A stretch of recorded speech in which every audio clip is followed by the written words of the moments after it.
Mr. Kyriakides, your intervention. Yeah, glad to be here. Indeed, I will talk about justice, which is my field. I should say that justice is one of the areas where Cyprus had to reach rock bottom before deciding to proceed to reforms in the area of digital transformation of justice. So e-justice was on track. There were some litigation that were preventing the system to proceed.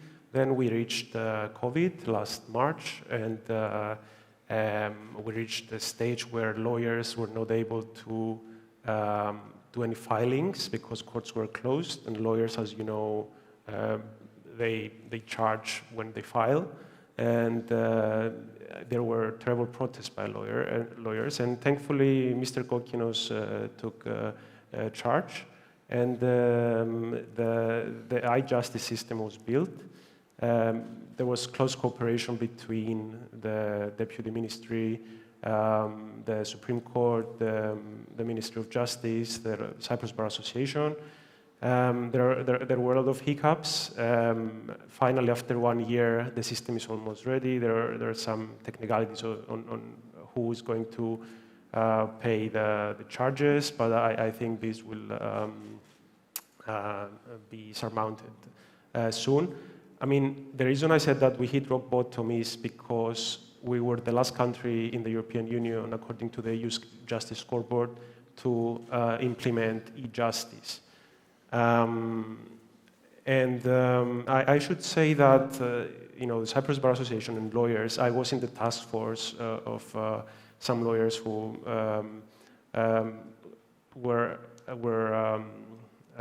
we took in charge, and we had to educate other lawyers.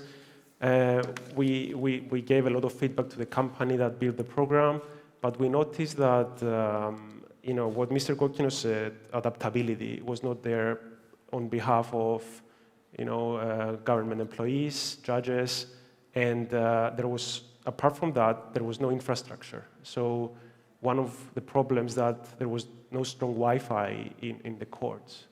I mean, how could we talk about vision when we don't have strong Wi-Fi in our courts? Then I should say that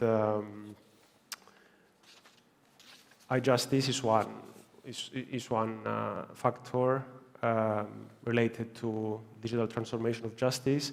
Another one is AI. Artificial intelligence in justice is a very hot topic. It is being discussed all over the world. Again, Cyprus shouldn't be the last country to implement AI in the administration of justice. We have countries of similar size, like Estonia, who are pioneers. And Estonia, for example, now has a fully fledged automated ODR system, that's online dispute resolution. The UK will follow, other countries will follow. Why should we be last? Online hearings. The UK, there was a study from LSE in 2018, before the pandemic, how online hearings could be implemented. Now they have it. Other countries have it, especially during the pandemic. Again, the idea is it's difficult. Judges are not sophisticated enough in technology. They don't have laptops the way to move forward is for those who are not running fast enough to run faster, and not those who are running fast to go slower. And the latter is usually the private sector in Cyprus, which runs very fast, and the public sector does not. And why an effective justice system is important for the economy? There are statistics showing that when the justice system is effective, when the disposition of cases is fast, when the pending cases related to the population, the ratio is low, then you have a stronger economy, you have foreign direct investment, and we present our country as, you know, an international business center. Our justice system should be much more modern, and I think the private sector should be a pioneer. This was being said before, and we should not wait from the public sector all the time. And I mean, maybe this should be the case, you know. For example, I should tell you another example. I am a member of the Parallel Parliament, which is a body of technocrats who are advising the MPs. Our suggestion was to have a platform with all pending legislation before the Parliament, so that citizens, business people, academics, researchers, foreign business people have access to what is happening in the Parliament, what the committees are discussing. And we went to the previous president of the Parliament. He directed us to the person responsible for the website. And the latter told us, I cannot do such thing at this time. So we decided, a group of people, to create this privately.